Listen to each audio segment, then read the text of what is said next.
এক সাহাবীকে জিজ্ঞেস করছে, আপনি বলেন তো নবী কেমন? উনি বলছে কাসিমুল ওয়াজহ।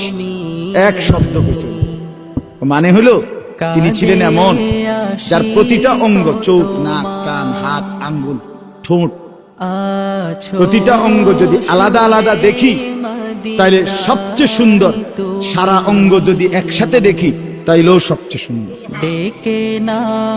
তিনি এমন। আরেকজনকে বলছে আমনে কোন, আরেক সাহাবী আমনে কোন তো নবী কেমন?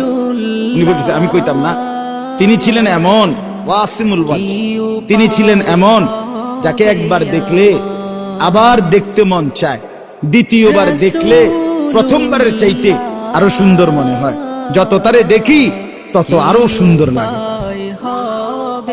তিনি রাসূলুল্লাহ সাল্লাল্লাহু আলাইহি ওয়াসাল্লাম। আহা মুসলমান, কাকে ছেড়ে দিলাম? কার সুন্নাত ছেড়ে দিলাম?